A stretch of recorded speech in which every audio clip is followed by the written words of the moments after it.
Coucou les merveilles, c'est Chloé, j'espère que vous allez bien. Je vous présente aujourd'hui le tarot Boho de Virginie Matraille. J'espère que je le prononce bien, je ne sais pas si c'est Matraille.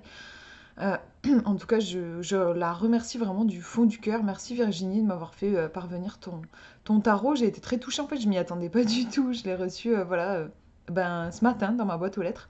Ça a été un très beau cadeau.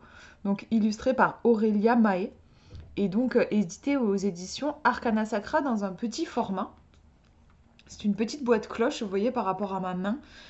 Je sais pas ce que vous en pensez, mais je trouve ça appréciable en fait, parce que c'est vrai que Arcana Sacra, on avait l'habitude des grands coffrets qui sont certes très beaux, mais pas forcément très pratiques, et puis aussi qui ont un certain coût.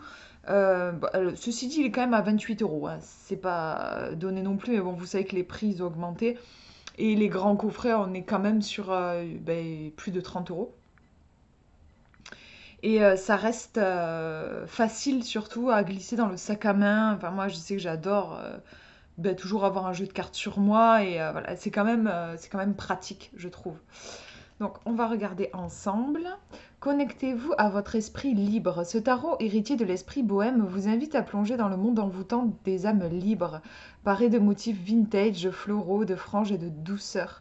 Que vous cherchiez à obtenir des réponses précises ou à vous reconnecter avec votre nature profonde, décontractez-vous et ouvrez votre esprit à l'inspiration et à l'intuition. Les lames de ce tarot, inspirées du Rider-Waite, vous raconteront alors une histoire empreinte de vérité cachée, et chaque tirage deviendra une danse avec la nature et l'univers. Donc on a 78 lames, hein, puisqu'on est sur un tarot, et un livret explicatif en couleur de 144 pages, qui est, je trouve, très bien fait. Donc, la boîte, elle s'ouvre comme ça. À l'intérieur, c'est super joli. Toujours des très très belles boîtes chez Arcana Sacra. C'est un jeu qui, je trouve, qui est apaisant, qui est déstressant. Donc ça fait du bien si vous êtes d'un tempérament anxieux, voilà, c'est un jeu qui pourrait peut-être vous convenir. Petit livret qu'on va regarder ensemble. À l'intérieur, donc, les cartes qu'on peut enlever avec le petit ruban. Comme ça, je vous montre l'intérieur aussi. Et ce serait cool que ma caméra fasse la mise au point, voilà. C'est doux, vous voyez, au niveau des couleurs aussi, c'est pas agressif, c'est pas agressant. Je trouve qu'il fait du bien, ce tarot, dans une époque où on peut être emmené à être très stressé, surstimulé. Voilà, là, on a cette ambiance un peu peace and love, en fait, hein, clairement. Le livret, on le regarde ensemble. Donc, c'est un joli petit livret en papier glacé. On nous parle un petit peu justement de cet esprit bohème, hein, très en lien avec la liberté, la créativité, la connexion à la nature. On a quelques mots aussi sur le tarot. On nous dit donc que c'est un tarot qui est inspiré du Rider-Waite-Smith, donc qui va pouvoir être utilisé facilement en projectif, en tarot psychologique par exemple, c'est-à-dire juste en vous basant sur les illustrations. Les illustrations vont parler d'elles-mêmes.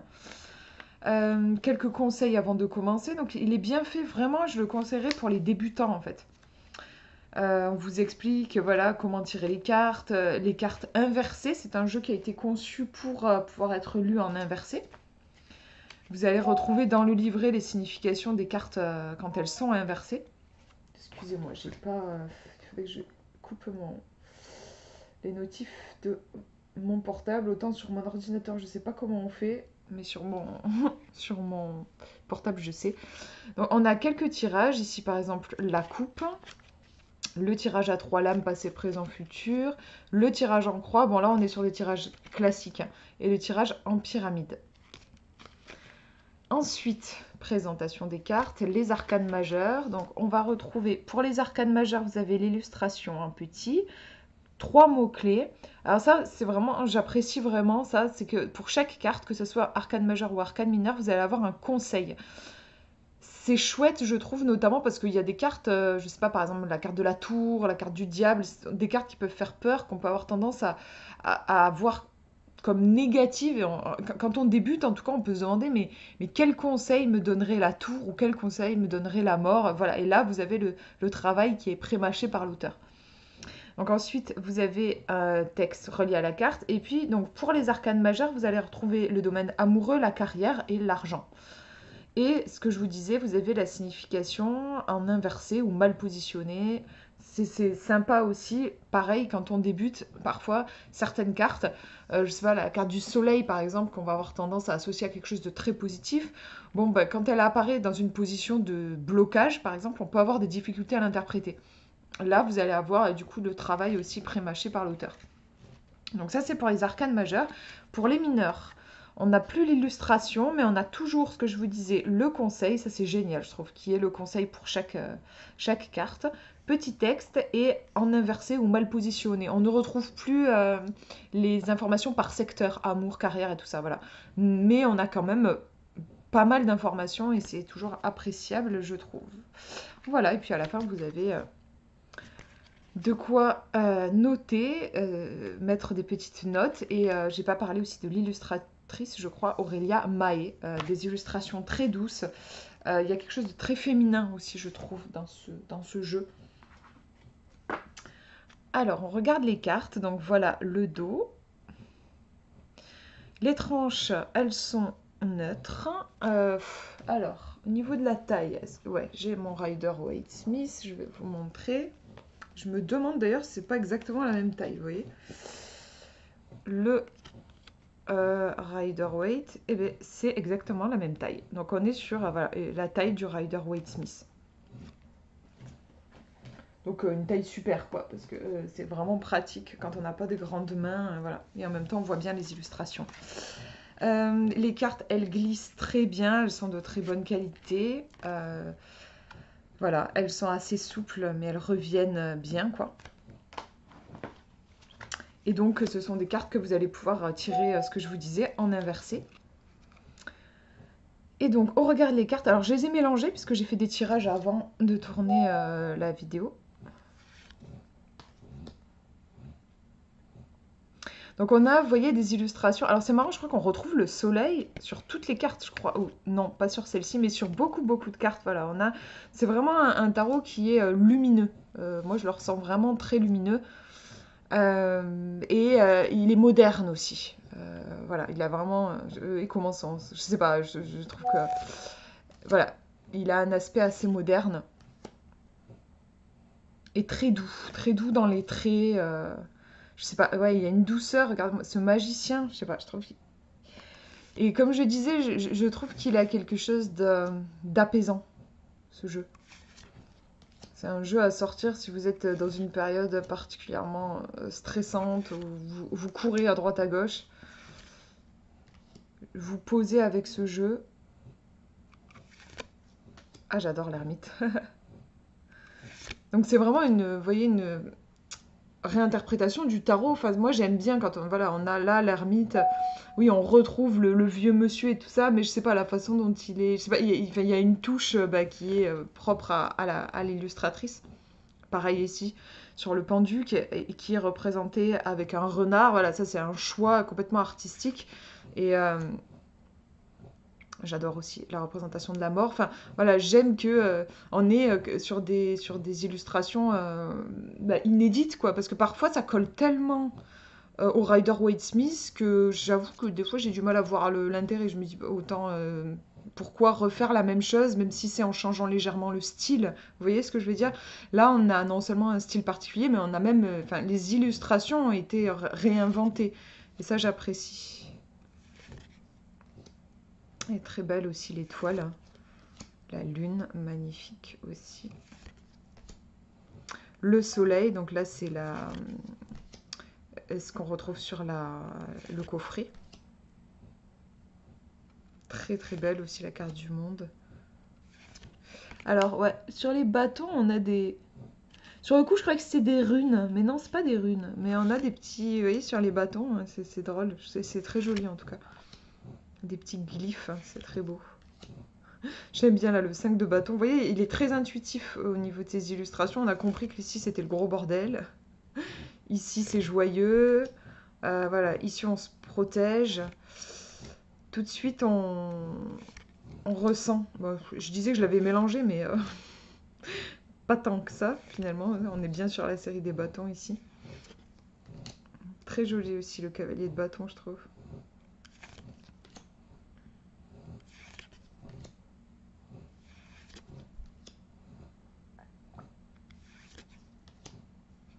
Ah, j'adore la finesse du denier. C'est très beau.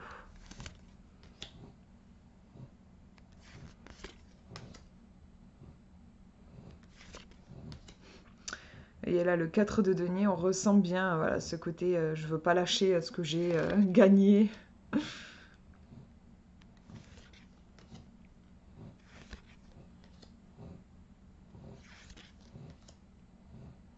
On bosse avec le 8 de denier.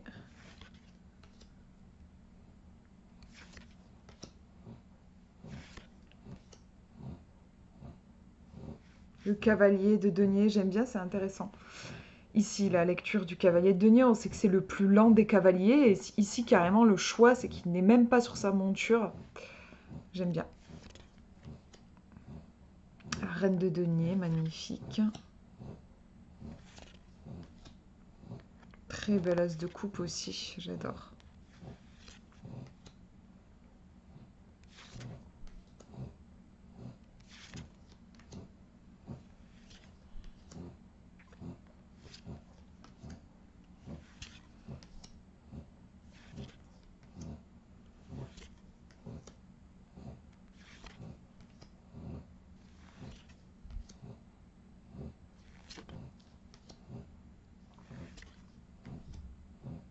Le 2 d'épée, vous voyez, c'est intéressant. Ici, le choix, c'est de nous le mettre sous la lune. Alors que les autres, beaucoup de cartes, je vous disais, sont... Enfin, on remarque, on pourrait imaginer une pleine lune, mais enfin, je sais pas comment vous percevez, mais pour moi, c'est un soleil. Et ici, voilà, le 2 d'épée avec ce côté, être aveuglé, enfin voilà, le bandeau sur les yeux et tout ça, voilà. Le choix de la lune est très pertinent, je trouve.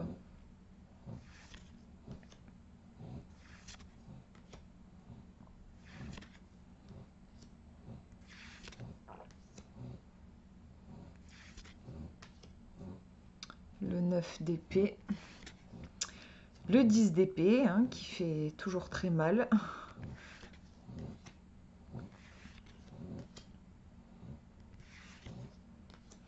Et j'avais pas fait gaffe, mais vous voyez que les épées, on est dans... on dirait qu'en fait, c'est l'hiver, ouais, on est dans la saison...